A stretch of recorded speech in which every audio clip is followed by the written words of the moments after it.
The courthouse was unusually quiet for a Tuesday morning. Judge Robert Whitmore, a stern and meticulous man in his late 50s, adjusted his glasses and shuffled through a stack of papers. His courtroom was known for its precision. Cases moved swiftly, and justice, at least in his view, was always served. Across the room stood Dana Caldwell, a poised black woman in her early 30s. She wore a sharp navy blazer, her natural curls framing her face like a crown. Her expression was calm, but her eyes betrayed a hint of irritation. She had spent the last 3 weeks chasing down leads for her latest case, and this courtroom appearance was a detour she neither expected nor welcomed. "Next case," the bailiff announced. Dana stepped forward, clutching a manila folder close to her chest. "Ms. Caldwell," Judge Whitmore began, glancing at the file before him. "You're here today for an unpaid parking fine. It seems you've accumulated over $600 in violations over the last year. Care to explain?" Dana inhaled deeply, her lips tightening. "Your Honor, I'd like to contest these fines. Many of them were issued while I was parked legally in my capacity as a licensed private investigator." The courtroom murmured faintly. "Private investigator?" That wasn't a claim Judge Whitmore heard every day. "Ms. Caldwell," the judge said, raising an eyebrow, "do you have evidence to support this claim?" "Yes, Your Honor," Dana replied, handing over the folder. "Inside, you'll find parking permits, timestamps, and even a letter from the precinct confirming my work on active cases during the times in question." The judge flipped through the documents, his brow furrowing.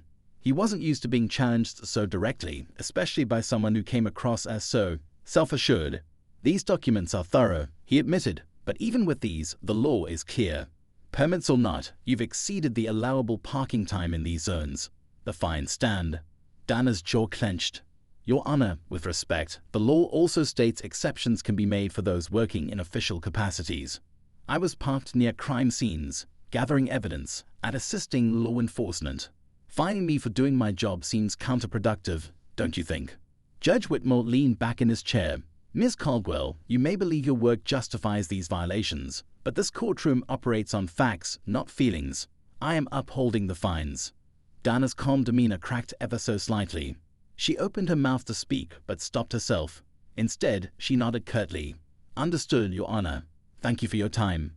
As she turned to leave, the judge called out, "Ms. Caldwell, if you continue to park illegally, you'll face harsher penalties. Consider this a warning." The words hung in the air, their weight unmistakable. Dana didn't respond. She simply walked out, her heels clicking against the polished floor. 2 weeks later, Judge Whitmore sat in his chambers, sipping his afternoon coffee. His day had been unremarkable, just another parade of minor offenses and procedural hearings. As he leaned back to review the next day's docket, there was a knock at the door. "Come in," he said, setting his coffee down. A young clerk entered, looking uneasy. "Your Honor, there's a woman here to see you. She says it's urgent." "Does she have an appointment?" "No, sir, but she insists it's about a case you handled recently." With a sigh, the judge gestured for the clerk to send her in. Moments later, Dana Caldwell walked through the door. She wasn't wearing her courtroom attire this time. Instead, she had on a leather jacket and jeans, her badge kit to her belt. "Ms. Caldwell," Judge Whitmore said, his tone measured, "to what do I owe the surprise?" Dana placed a thick folder on his desk. "Your Honor, I'm here because I believe you're in danger." The judge's expression shifted from annoyance to confusion. "Danger? What are you talking about?" 2 weeks ago, Dana began, "I was investigating a fraud case involving a real estate developer. During my surveillance, I uncovered something much bigger: bribery, corruption, and threats against city officials. And your name came up." Judge Whitmore stiffened. "My name?" "Yes," Dana said, her voice steady. "It seems someone's targeting you, Your Honor. They've been digging into your past, trying to find leverage. They're planning to discredit you." The judge's face darkened. "Ms. Caldwell, this sounds like a far-fetched story. Do you have proof?" Dana flipped open the folder, revealing photos, transcripts, and email printouts. "Here's everything I've uncovered so far. Phone records show someone hired a private firm to investigate you. They're looking for anything that could ruin your career: old rulings, personal indiscretions, even financial records." Judge Whitmore scanned the documents, his hands trembling slightly. "Why are you bringing this to me? Why not go to the authorities?" "I did," Dana replied, "but corruption runs deep, Your Honor. Some of the people I've reported this to are already compromised. You needed to hear this directly from someone who isn't in their pocket." The judge sat back, his mind racing. Why would they target me? I've always been fair and impartial. Dana tilted her head. Fair and impartial doesn't matter to people who see you as an obstacle. Someone wants you off the bench, and they'll stop at nothing to make it happen. There was a long silence. The weight of her words settled over the room like a storm cloud. Finally, the judge spoke. Ms. Caldwell, if what you're saying is true, then I owe you an apology for how I treated you in court. Dana raised an eyebrow. I'm not here for an apology, Your Honor. I'm here to make sure you're prepared. The people behind this are powerful, and they play dirty. You need to protect yourself. The judge nodded slowly, his earlier arrogance replaced by a newfound respect for the woman before him. What do you suggest? Dana's lips curved into a small, determined smile. I have a plan, but it's going to require you to trust me. For the first time in years, Judge Whitmore found himself uncertain, not of the law, but of the world beyond it. And for the first time, he realized that sometimes justice required more than a gavel and a courtroom. The air in Judge Whitmore's chambers was thick with tension. Dana Caldwell sat across from him, her arms crossed, waiting for his decision. The folder of evidence she presented lay open on his desk, its contents a disturbing tapestry of corruption and deceit. You said you have a plan, Judge Whitmore said finally, leaning forward. What exactly does it involve? Dana met his gaze, her voice calm but firm. We need to figure out who's behind this and why they're targeting you. To do that, I'll need access to your schedule, contacts, and any recent rulings that might have upset someone powerful. The judge hesitated, his pride and unease at odds with the reality before him. Letting a private investigator dig through his life felt invasive, but the evidence Dana had shown him left no room for denial. Fine, he said, exhaling sharply, but I want full transparency. You'll report everything to me directly. Dana nodded. Agreed. The faster we act, the better. They're not going to wait long before making their move.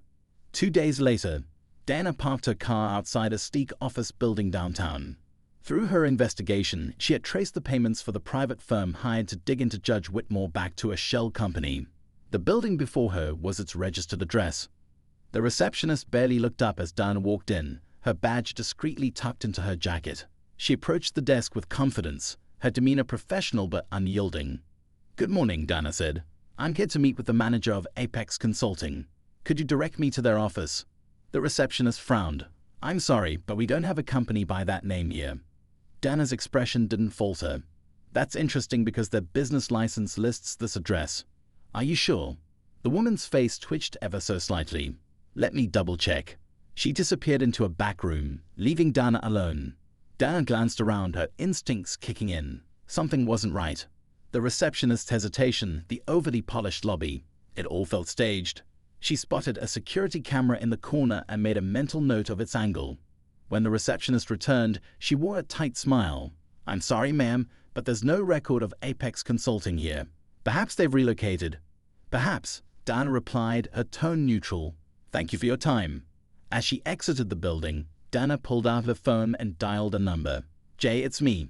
I need you to pull surveillance footage from 315 West Avenue. Something's off about that place. I'll send you the details. On the other end of the line, Jay, her tech-savvy partner, chuckled. You got it. Give me an hour. Meanwhile, at the courthouse, Judge Whitmore sat through his afternoon docket, but his thoughts were elsewhere.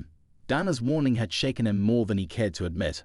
His reputation, built over decades of fair rulings and integrity, was now under threat. As the courtroom emptied for a recess, he retreated to his chambers. On his desk was an envelope with no return address. Frowning, he opened it. Inside was a single sheet of paper with a typed message. Stop digging, or you'll regret it. A chill ran down his spine. He grabbed his phone and called Dana. Dana, it's Whitmore. I just received a threat. Her voice was sharp on the other end. What does it say? It's vague, but clear. Stop digging. Don't throw it away, Dana said. I'll have it analyzed for fingerprints and trace elements. Where are you now? In my chambers. Stay there, Dana instructed. I'm on my way. Later, that evening, Dana sat across from Judge Whitmore in his chambers, the threatening note sealed in an evidence bag between them. This confirms what I suspected, she said. They know we're getting close and are trying to scare you off, but we can't back down now. Whitmore sighed. I'm not used to feeling powerless. I've spent my career believing that the system works, that justice prevails. Now, it feels like I'm fighting an invisible enemy. Dana softened slightly. Your Honor, the system has cracks, but people like you, and people like me, are what hold it together. We don't give up, no matter how messy it gets. The judge gave her a small, reluctant smile. What's next? Dana leaned forward. Jay's working on tracing the shell company. In the meantime, I need you to think about anyone you've crossed recently. Any rulings, rejected deals, or even personal disputes. Whitmore rubbed his temples, trying to recall. There was a land dispute case last month. I ruled against a developer who wanted to build a luxury complex in a low-income neighborhood. The company's CEO was furious. Name: Victor Langston, the judge replied. Dana's eyes narrowed. Langston is no small fish. If he's involved, this could go deeper than we thought. The breakthrough. 2 days later, Jay called Dana with an update. You were right, Jay said. That office building is a front. The surveillance footage shows people entering through the main lobby but leaving through a side door that leads to a different address across the street. And guess who owns that second building?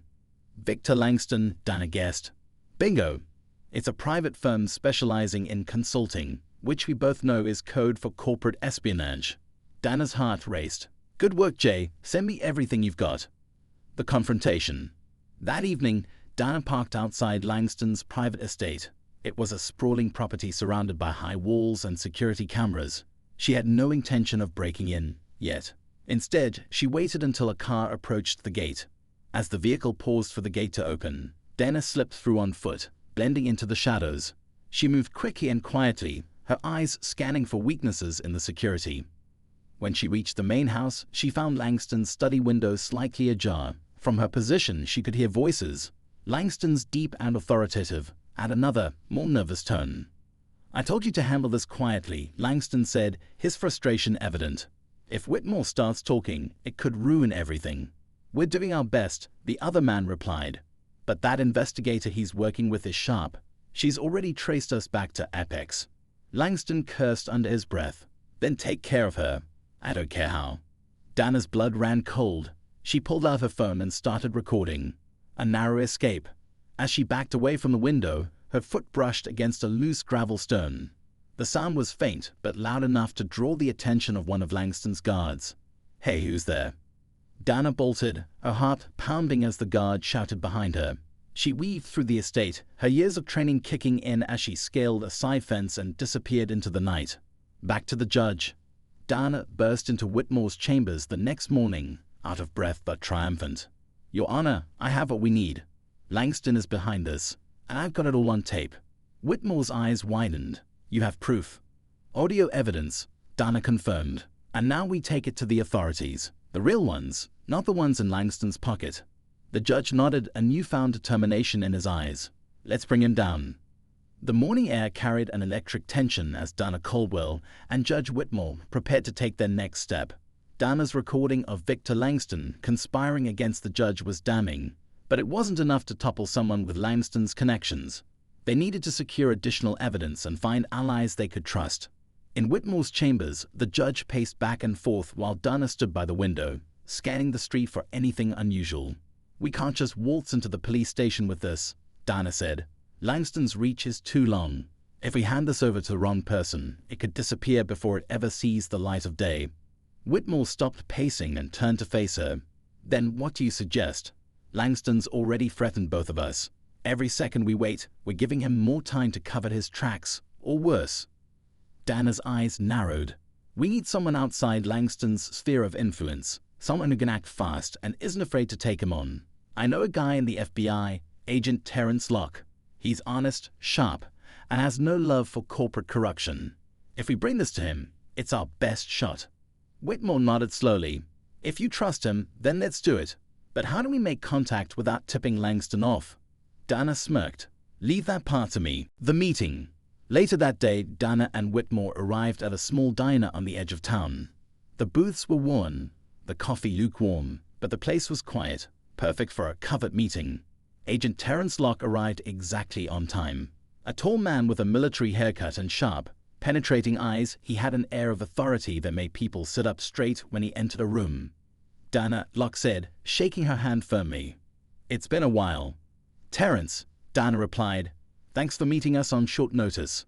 Locke glanced at Whitmore, And you must be Judge Whitmore. Heard a lot about you. All good things." Whitmore shook his hand.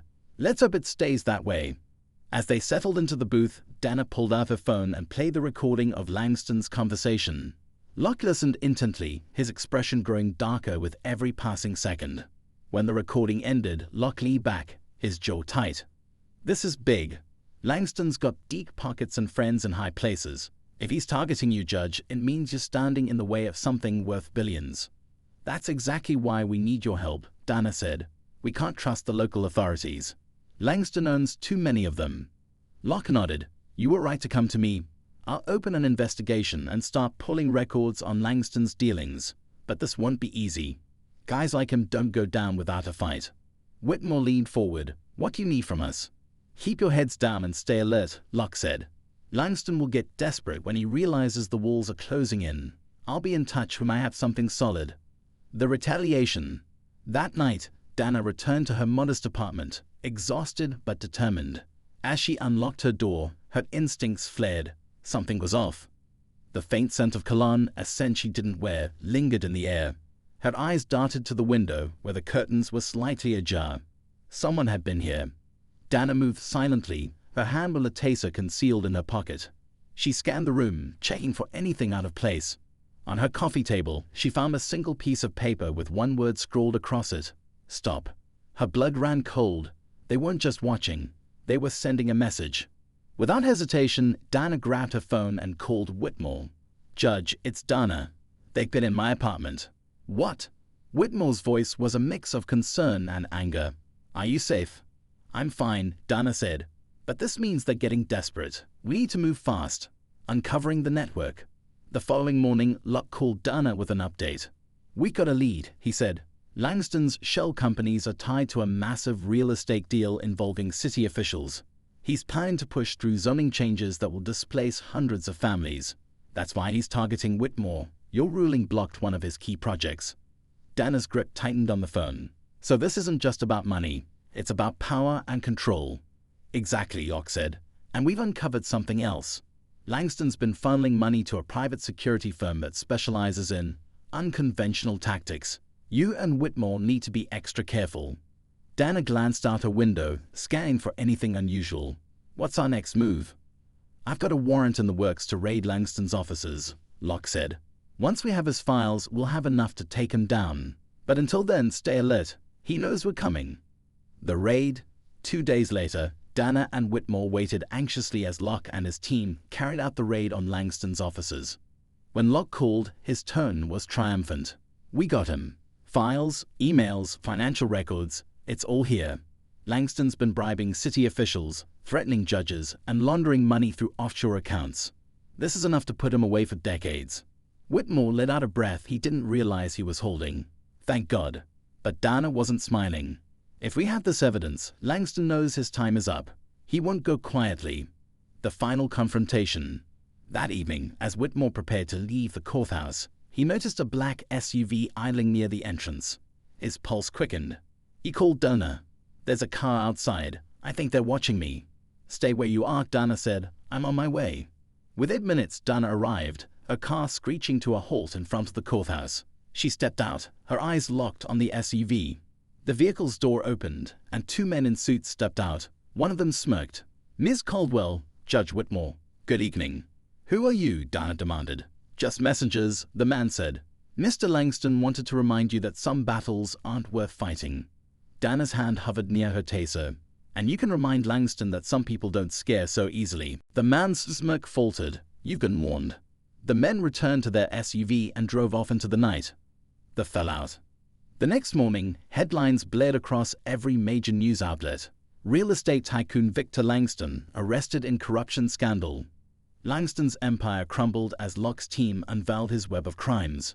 Officials who had taken his bribes resigned in disgrace, and Whitmore's reputation emerged untarnished. In his chambers, the judge turned to Dana. "I owe you more than an apology. You saved my career and my life." Dana smiled. "Just doing my job, Your Honor. And for what it's worth, I'm glad you're on the bench. The system needs people like you." Whitmore chuckled. "And it needs people like you to keep us honest." As they shook hands, Dana knew that a fight wasn't over. In a world full of corruption and greed, There would always be another case, another battle to fight. And she was ready.